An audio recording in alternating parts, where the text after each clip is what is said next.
Welcome in, everybody. Thursday edition of Morning JOX. Conrad Van Order and Damian Mitchell here with you on another rainy morning here in the Birmingham area. Just when we thought that we were done with the rain and it was just going to be, honestly, hot as heck for the foreseeable future, it decides that it's going to rain. So be weather aware if you are out and about early this morning on your way to work. Appreciate you tuning in to us, but make sure that you stay safe out there on the roads. And want to give a quick shout out to everybody that made it out to the Edge in Homewood last night. So we, myself, Pat Smith, Landry Roberts, Molly Robinson, we were all out there for the NBA draft, doing a special event with the Birmingham Squadron. So it was cool to get to meet their head coach, TJ Saint, and talk to some of the Squadron people and kind of pick their brains about the draft and, players that, we'll get into, what the Pelicans did and things like that. But, kind of talking through, hey, probably not the guy we get in the, top 10, but, a player that we draft later in the first round. You might see him in Birmingham this year. Obviously, whatever the Pelicans do today in round 2, those are guys that you would expect to see in Birmingham this year for the Squadron. But just a cool event. Appreciate all of you that were able to come out, say hello, and enjoy some of that entertainment. And the Edge is really cool in Homewood if you've never been. Just first time I'd ever been there, but you got a little wine bar, you got restaurants, you got shopping, you got all that good stuff, all in a very cool little courtyard area, which will be great this fall for watching college football, no doubt about it. So appreciate everyone that came out last night, had a great time out there, and we were all not surprised when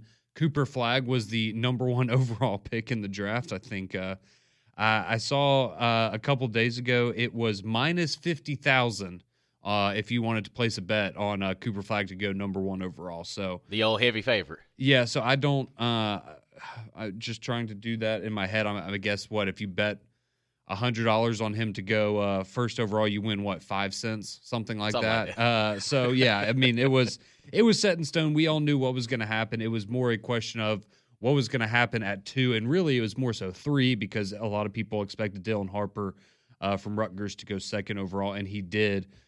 To the San Antonio Spurs. But you had, just from, the crowd and while we were watching the draft unfold last night, you had, I don't know if you would say a huge shock, but there were a lot of people when Con Knippel from Duke went 4th overall. A lot of people that went, oh, wow, okay. Like, yeah, I mean, you remember watching him. Obviously, I think a lot of people, remember Cooper Flagg above all else, but watching Knippel and what he was able to do in the NCAA tournament run for Duke was obviously very, very impressive there. You did have a pair of SEC players go early on as well. Well, you actually had 3, but you had Trey Johnson from Texas. So he was the leading scorer actually in the SEC this year. He goes to the Wizards at 6. Then the New Orleans Pelicans that we were just talking about, they take Jeremiah Fears out of Oklahoma at 7 overall, and then you also had Colin Murray Boyles from South Carolina go 9th overall to the Raptors. And that one, if you missed it on television, he did not want to be a Toronto Raptor. Yeah, he dropped the old word that he kind of explained how his emotions were when he Toronto selected. Yeah, you could immediately tell it was like.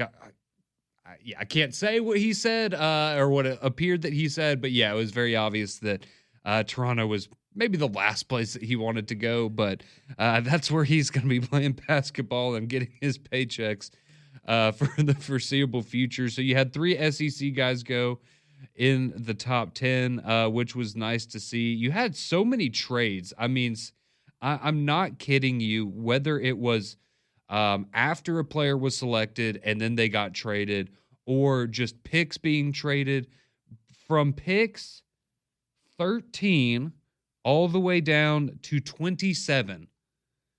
Every single pick from 13 to 27 was either the pick was traded beforehand or after the pick was initially made, and then they traded the rights to that player to another team. So it was just nonstop. Every time Adam Silver came to the podium, it felt like he had some sort of trade news going on there. But you had Walter Clayton Jr. He got drafted by the Wizards, so he ends up getting traded.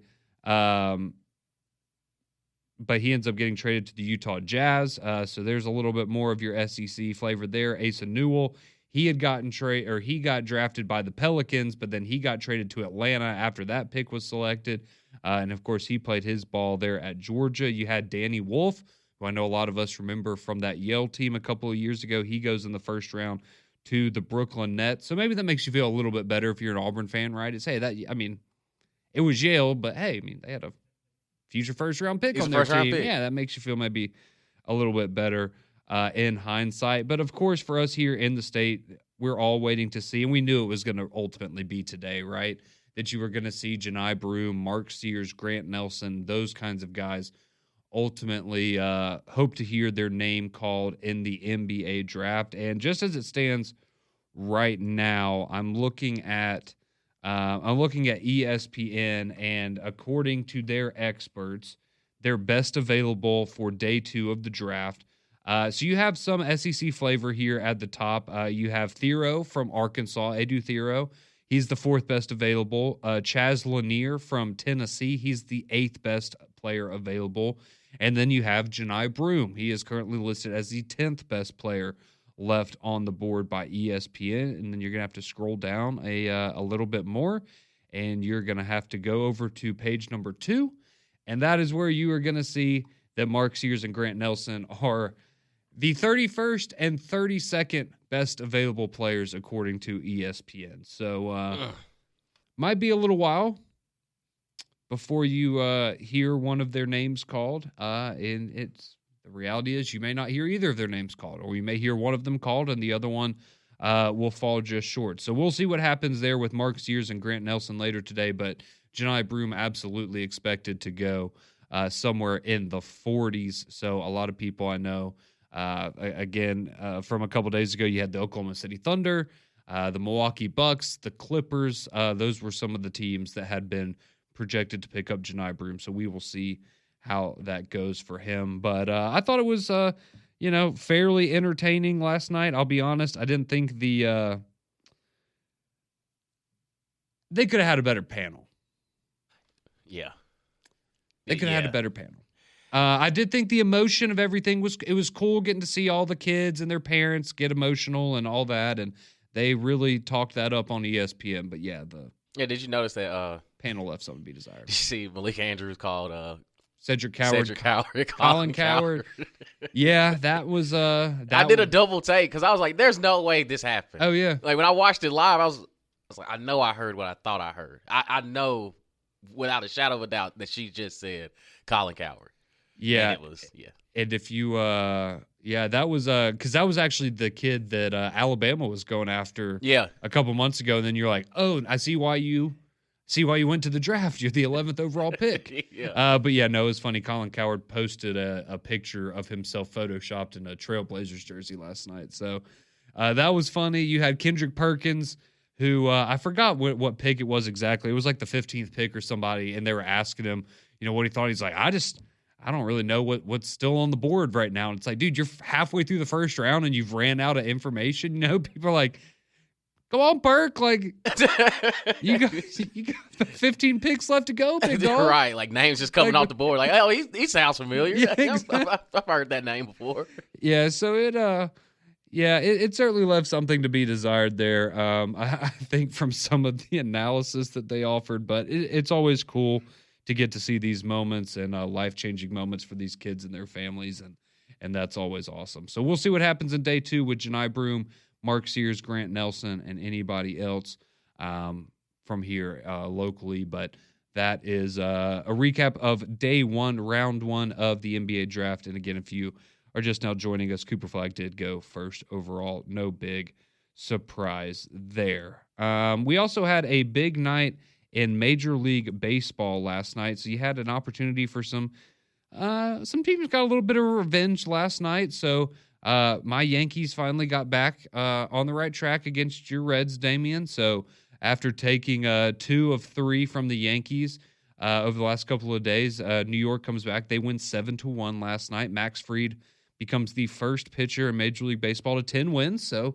definitely a free agent signing that's paying off right now for the Yankees. And I'm sure if you're a Braves fan, you're maybe a little upset, but it's okay. We're paying him for a long time. I'm sure it'll come back to bite us. You also had the Cubs that took out the Cardinals 8-0. Cardinals had taken 2 in a row from the Cubbies, so they get revenge in a big way with an 8-0 win last night. And then of course you have your Atlanta Braves, who are undefeated this season against the New York Mets. That is the team that Atlanta loves to play, until last night, because they also got their revenge on the Braves after losing the first 2 games of the series. The Mets win last night 7-3.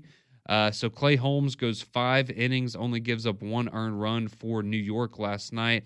Again, you have Fuentes on the mound for the Braves, who had just gotten called up last week. So this was his second start, and he got roughed up. Only 3 1/3 innings, gave up 6 earned run, 8 hits to the Mets last night. So a rough outing for him, as he's still kind of getting his feet under him at the major league level, and Clay Holmes doing his thing for the Mets, and that was kind of all that she wrote there. You did have Michael Harris Jr. rob a home run. That was cool. If you are looking for kind of your highlights there, Drake Baldwin did hit a solo home run in the 4th inning. Acuna had an RBI single late to kind of make things look a little bit closer, but ultimately the Braves fall 7-3. Juan Soto hit 2 home runs for the Mets last night. And so they will play game 4 of that set tonight at 6:10. You'll be able to hear that right here on JOX. And the Braves now 37-42 overall on the season. They currently sit 9.5 games back in the National League East. The Mets now just half a game back of the Philadelphia Phillies there. And if you're wondering about the wild card, 6.5 would be your number in the wild card. So you tell me there's a chance. Yes, there is a slightly worse chance than there was 24 hours ago, but yes, there's still a chance. So if that's, if you're still talking yourself into it, I understand. I get it. You want something to believe in. And if you, Fangraphs, if you buy into that thing, they still believe the Braves are going to win 84, 85 games. So I don't know if I would believe that, but hey, if that's, something that you want to believe, then it's a marathon, not a sprint. So be it. Absolutely. Absolutely. So, they just have to, according to Landrum, if they go 20-10 every month for the rest of the season, they'll be in a good spot. That's one way to put it. So you have to be arguably the best team in baseball every month for the rest of the season, and we'll see how that plays out. But they say it can't be done. Yeah. There's a reason for that. Yeah. Oh yeah, I'd love to see it. It'd be awesome. But I'm not gonna hold my breath on that one. So that's everything you missed from last night across Major League Baseball as well as the NBA draft, as we await the selection of Janai Broome, Mark Sears, Grant Nelson, and others. But there's a very interesting story that came out yesterday. And I think we know, look, there's a lot of college football coaches that enjoy playing golf. We, when we have the Regions tournament here, we love getting to see them out on the course, but also, kind of evaluating their swings and, okay, you look like maybe you're not on the golf course a whole lot, which I think a lot of fans would say would be the preference because, what are you laughing at, Damien? Man, I know where this is going. Oh, you know where this is going? Well, there is one coach in the SEC who appears to be taking his golf game very seriously. And we'll tell you who it is and why that might be a problem next on JOX.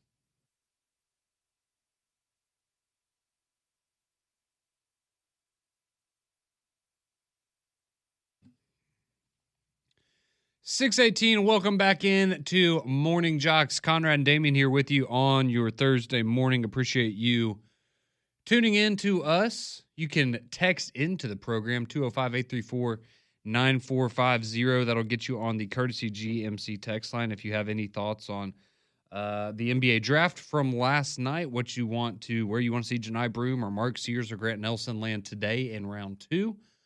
And I think we might be, have some people that want to weigh in on something that we have to discuss here in just a moment. And so, do you have a lucky number, Damien? Yes. What is it? 6. I think today that my lucky number is going to be 83. Why is that? Wes Welker? You a big Wes Welker guy? I do love Wes Welker. He was an animal in New England. But no, I'm thinking more. I just have a question. Okay, what will be what do you think is lower right now? Auburn's recruiting ranking or Hugh Freeze's score on the golf course last time he played 18 holes? Because the recruiting ranking is 83. I'm going to say Coach Freeze's golf outing is technically lower. At least that's what I'm hoping for, I think. So you think he's probably pretty good at golf? I think he's got a lot of downtime. I think he probably picks up a nice little nice little 18 somewhere. Yeah, of course. Well, hey, look, there's a lot of college football coaches that I'm sure love to pick up the sticks from time to time and go head out onto the links. But there was a very interesting story that was actually written up by Michael Casagrande of AL.com yesterday. And if you may have heard him yesterday, he was on with Paul talking about it. But I guess this idea for his story originated from an Auburn message board, which, as we know, on these message boards, you've got to, you take things that you see with a grain of salt. But sometimes there are people that really, this means a lot to these people, and they will take the time to really dig into the weeds of certain things. And every now and then they'll actually find something quite interesting. And that's exactly what happened earlier this week. So this, according to Michael Casagrande, this came from the Auburn live message boards on On3 earlier this week. And this is a post that was originated by someone by the name of Johnny Barn earlier this week. And essentially what this person had done is they went and dug through the USGA database, which is the United States Golf Association database, and they found where there are people that will go in and register essentially their handicap. And so every time they play a round of golf, they will go in and they will enter what their score is. And that's how they keep track of their handicap. And this person found that one SEC head coach had played 10 rounds of golf in the first 20 days of the month of June. And that coach was one Hugh Freeze.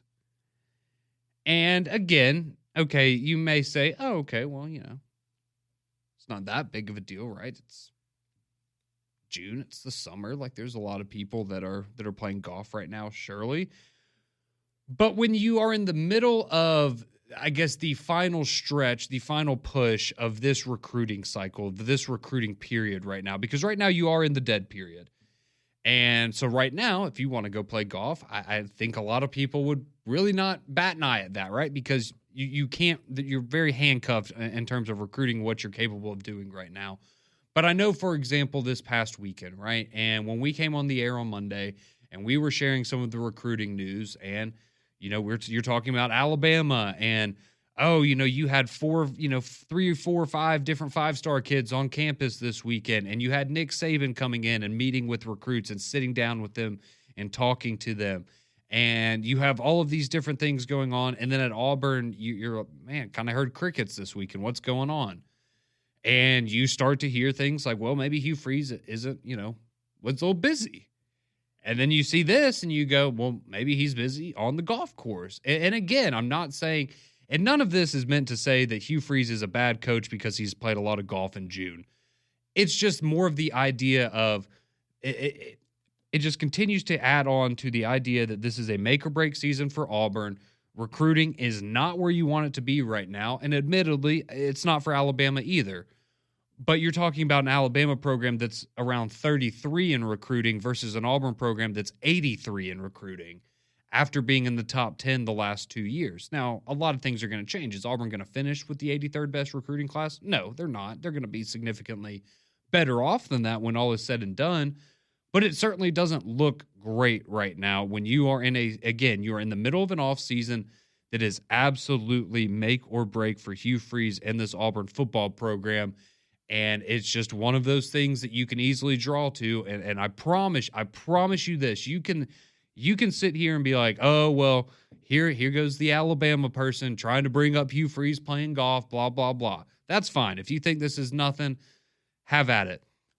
But Auburn struggles at any point this season. You don't think this is what everyone's going to flock to of, well, maybe if he hadn't been playing golf half the offseason, this wouldn't have happened. Again, you can think it's dumb now. Perfectly fine. But Auburn hits a bump in the road during the season. This is the kind of thing that comes up and people rally around and go, what the hell is going on with my football program? So to be fair, the person on the Auburn message boards, they did find that there are a number of SEC coaches that had entered their handicaps. And so, again, there's a lot of these guys playing golf. But Hugh Freeze certainly had the most entries. So that was what really stood out, is that he had played 10 rounds of golf between June the 1st and June the 20th. And that was in a very critical time period for Auburn recruiting. Of course, as we know, you've lost 3 recruits in that period. You've lost 2 of them in the last 3 or 4 days. And again, a lot of these things could change.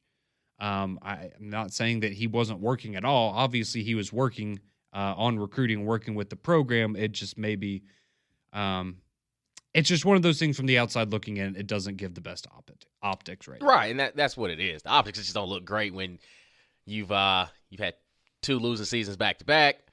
And again, everybody's entitled to. You got some time off, and you got some time off. Go do what you want to do. Mm-hmm. But it just seems as though that you trying to, with all the pressure that that you're having in year 3, it kind of just, like you said, it just gives you that sense of, could you dial it back just a little bit? Not asking you, just to, but 10 rounds in 20 days, it's like, oh, you are pretty committed. Like, you got some time on your hands. Maybe you dwindle that down to about 5 or so in 20 days. Like, it just cut it in half. Like, if you got a Friday and Saturday on the weekend, fine, so be it. But during the week, you got to, shake the hands and kiss the babies and try to get some guys on that recruiting trail, because when you're battling with, the northern Illinois and Charlottes of the world, it's kind of it makes you sweat a little bit.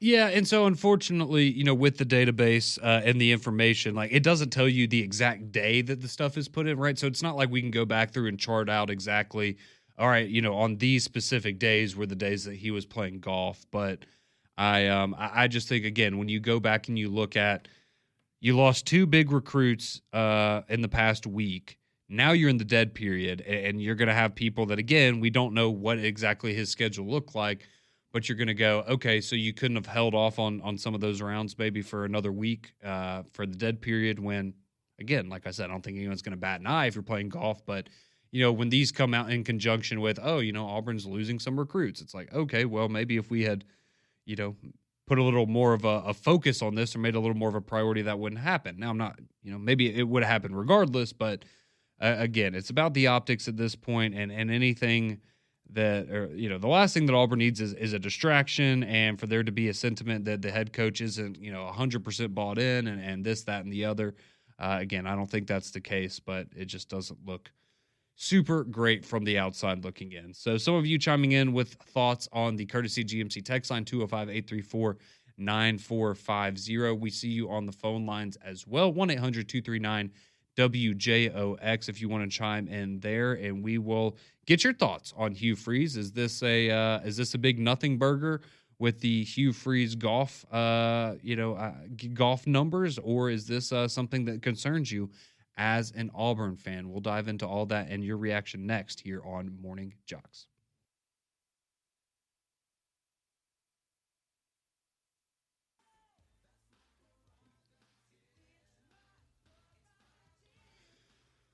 .634, welcome into Morning JOX here on a rainy Thursday in the Birmingham metropolitan area. But appreciate you being with us. Just make sure that you stay weather aware. And if you're just now joining us, we've been having a fun little conversation here about a story written by Michael Casagrande of AL.com yesterday. And it kind of goes into a deep dive into some golf outings for one Hugh Freeze and the frequency of which those golf outings have occurred, particularly here in the month of June, as Auburn has notably struggled on the recruiting trail.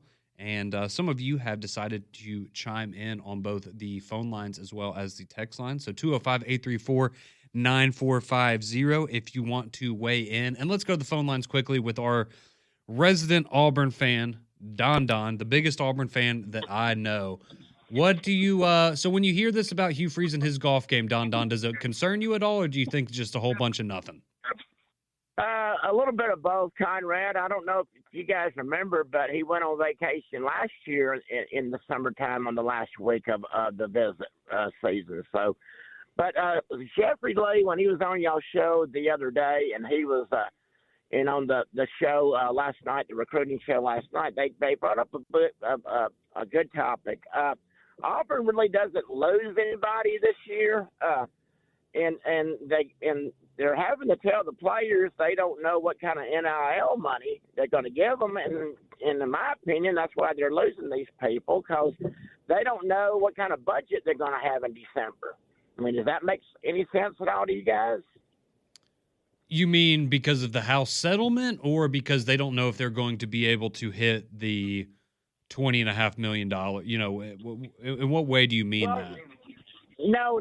You know, the NIL budget for this year is, I believe, is right around $21 million. Okay. Yeah.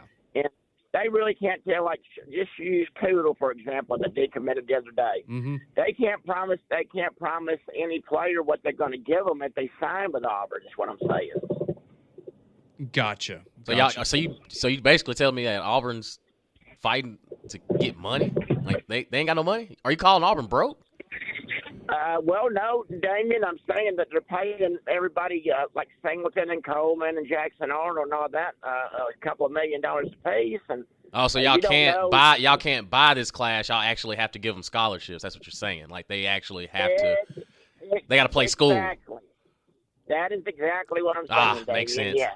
That's why. Okay, now it makes sense. Oh, yeah, it ain't a golf problem then. It's straight money. Dang. No. I thought y'all had Texas A&M type money.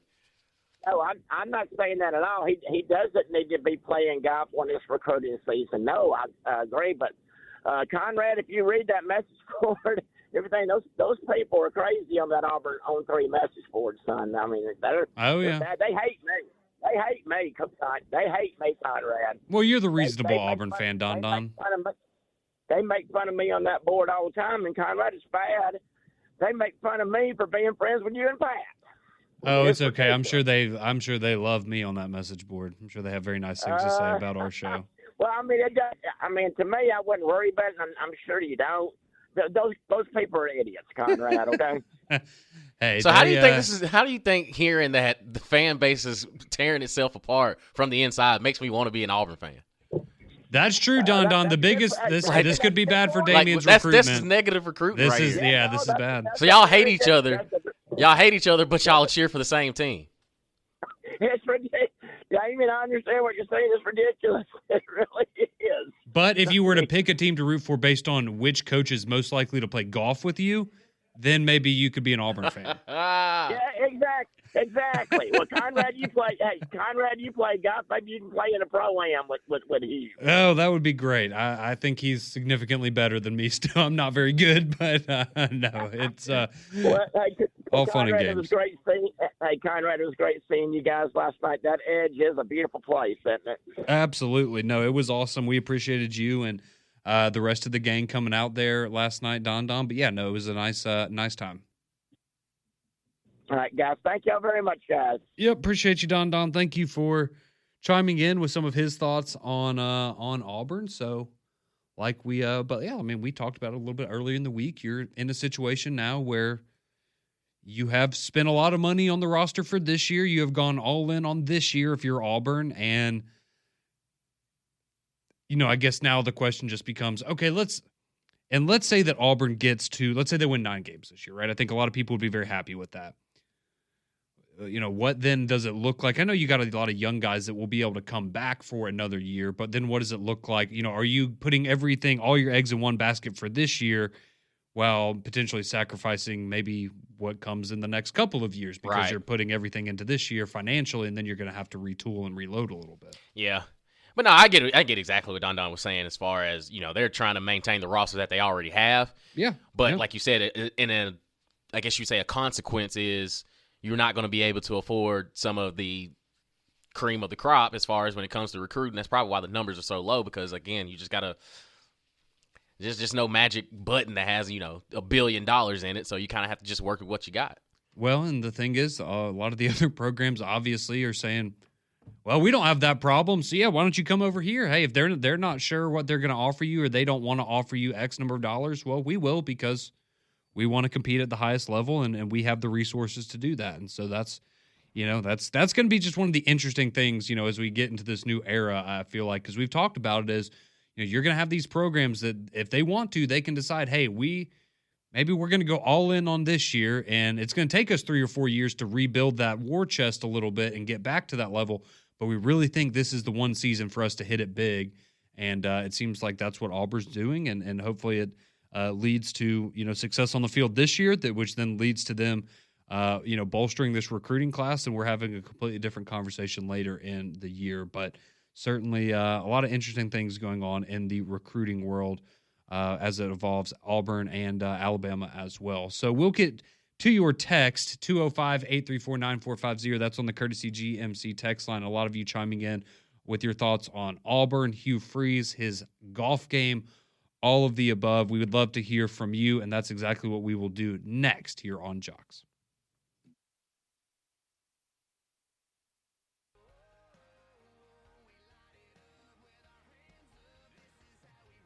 .646 here on your Thursday morning JOX. Conrad and Damian with you until 7 o'clock, and we'll hand you off to McElroy and Kublik in the morning as they will carry on the college football playoff conversation, or just college football. I don't know why I said playoff. College football conversation in general, as we have, if you're just now joining us, spent some time this morning talking about, of course, the NBA draft last night, what you can expect today for Janai Broome, Mark Sears, Grant Nelson, and some other guys. But very interesting story coming out that, again, not saying this is damning the Auburn program for the upcoming season. It's just interesting context with what's been going on recruiting-wise, and some reports about Hugh Freeze and the amount of golf that he's played in the month of June. And some of you have certainly had some comments on that, and thoughts on, is this a big deal for Auburn? Is this, are we making something out of nothing, or, is there maybe a little bit more to it? And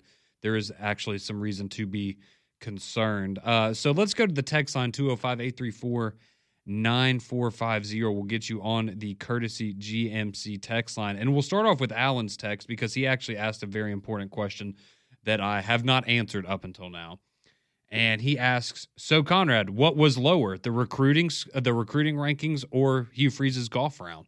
So according to the digging that was done on the USGA website, I think his best score, that has been recorded is actually a 78, which that's darn good. It is. That's really good. It's impressive. So to answer your question, technically, if we're going off that, Hugh Freeze's golf game is better than the recruiting, because they're 83rd in recruiting according to 247. So hopefully that answers your question there, Alan. But yeah, apparently pretty good at golf. But I mean, if I had played 10 rounds in the last 3 weeks, I would think that I would have gotten better as well. But he's gotten to play a lot of golf over his career. I know he was a big fan of golfing at Liberty and was able to do that quite often there. Jamie chimes in. He says, like I said yesterday, Hugh Freeze has beat Nick Saban twice, and that is his claim to fame. He's making crazy money at Auburn, and he's enjoying it because it's not going to last long. He'll be fired by the end of the season if he makes it that long. Roll Tide. Okay. We will see about that. I also, again, if you're an Alabama fan and you really, really think that Hugh Freeze is a bad coach and he needs to be fired, blah, blah, blah, all this, don't you want them to keep him?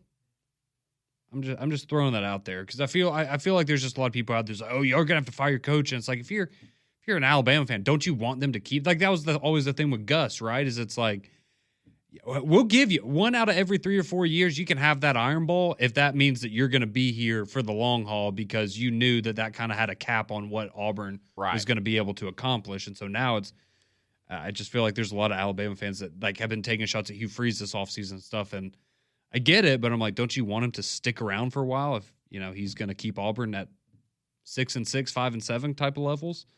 Let's see. But, all right, our buddy Hastings, he chimes in. He says, I called it last Friday. Hugh is more worried about shooting par at Willow Point than using the one final weekend push for official visits. He says, come on, I'm in sales, and he almost doubled the amount of rounds of golf that I have played in that same time period. And golf is literally the only thing that I do as a salesperson. So, like I said, he's got time. He's got some downtime. Probably some other people out there that can maybe relate to that a little bit. Let's see. We have another text coming in here. They're chiming in with, I'm an Alabama fan, but I think this is unfair to Hugh Freeze. He might be playing golf with recruits. 50 hours of leisure time in 20 days. Let his record speak for his work time. Well, and I think that's the concern, is that the record hasn't been good. Right. And now this is. Yeah. And if he's playing with the recruits and they're still not committing, that's even worse. It's even worse. Yeah. And again, to be fair, right, we look at this and there's a lot of us that, heck, I'm going to go play golf tomorrow after we get done doing, our shows for the day. Like, I'm going to go in the afternoon and play golf. There's a lot of you out there that go to work and then play golf after work or, right. Whatever in the mornings, and you go to work late, whatever, however you work it out. And so, again, there's nothing wrong with Hugh Freeze if he wants to go and spend his time playing golf. It's just more so the timing of it and the fact that the month of June is when he has played the most golf, and this is when recruiting has struggled the most for Auburn. I think that's kind of the correlation there. So, I mean, again, there's nobody saying he can't go and play golf. It's just, if you're going to have concerns, these are the types of things that people are going to pick up on, and they're going to use as evidence of maybe why you're not having the success that you're wanting to have. Eric in Adamsville chimes in. Let's see. He says, Nick Saban did this with Alabama basketball. It's called cross-recruiting. Hugh is just looking to see if there's anybody on the golf team worth adding. Maybe so. Find a diamond in the rough out there. Maybe so. Ranger chimes in. That's ridiculous. They know exactly what they have to spend. This has nothing to do with money for Auburn. I tend to lean more in that degree, in that way of, I'm not saying it couldn't be a money issue, whereas, some of those resources are just used up. But I do think the idea of, well, we don't know how much we're going to have to offer you. No, you do know how much you have to offer you. You just may not want to offer it to that kid, and that's perfectly fine. But I will say I do find it hard to believe that at this point you would still be in a situation of, well, we don't know what our NIL is going to look like. Yeah, you do. It's going to be, around $14, $15 million, and a large chunk of that $20.5 million cap that you're going to have now. Someone else chimes in. They say the same reason that Alabama, they say Auburn is far from broke. This is the same reason that Alabama put the Tristan Keys visit off, because Alabama doesn't know if they'll be able to afford him until December. Other teams are making promises they can't, that they know they can't keep after retaining their roster with the $21 million cap. Okay. It's kind of confusing the way that this is worded, but okay. Essentially, I guess they're saying Alabama's doing the same thing with some of their recruits that Don was saying Auburn is doing with theirs. Let's see. Somebody says, this is all a little ridiculous. What's the baseline here? If other coaches have played 6, 7, or 8 rounds in the same time period, does 10 really look that bad? Are some of the whole scores posted just 9-hole scores, which only takes 2 hours maximum a day? All fair questions to ask. From what I understand, it was 18-hole rounds. That's what you record on there. And they did say that there were other SEC coaches that had also logged scores during the month of June on there. It was just that Hugh Freeze had more than the rest of them. And I would imagine if, again, I could be completely wrong, but I'm just saying, I would imagine if you had a coach that had, let's say, 8 rounds of golf, they would have added that. As opposed to, let's say someone has 5 rounds of golf, which, who knows, maybe you're of the mindset of any golf is too much golf at this, this time of year. I don't know. But, hey, that's fair if you don't think that it's fair to hold that against Hugh Freeze. It's just, it's an interesting side note. I would put it at that. Let's see. Someone says, sounds like Hugh Freeze should be the golf coach, not the football coach. Roll Tide. Again. He was pretty good at it. Want him to? Yeah, he was. Yeah. He'd be pretty good at it. Yeah, absolutely. Yeah, okay. And see, Jimmy said, yeah, I agree with what you're saying, Conrad, about wanting to keep Hugh Freeze. That's why I was so bummed when they got rid of Brian Harsin. Exactly. You wanted Brian Harsin to stick around forever if you're an Alabama fan. It was great. I love Brian Harsin personally. Let's see. Someone else chimes in. Is Auburn just picking up people that can beat Alabama? Hugh and Jackson Arnold seem to be just the beginning. They have a type. Is that what we would call it? Yeah.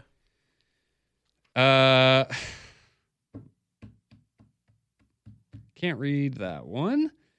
He says someone says Hugh Freeze is not taking recruits to the golf course. It was somewhere else. Correct. Let's see. Jamie chimes in. Fire Hugh Freeze right now and hire Don as the Auburn general manager. Make it happen. I'll pass. Someone says, JP says, think about how much golf he would have played if it wasn't raining every day. This is even more impressive now. Someone says, Auburn is too comfortable of a place for head coaches.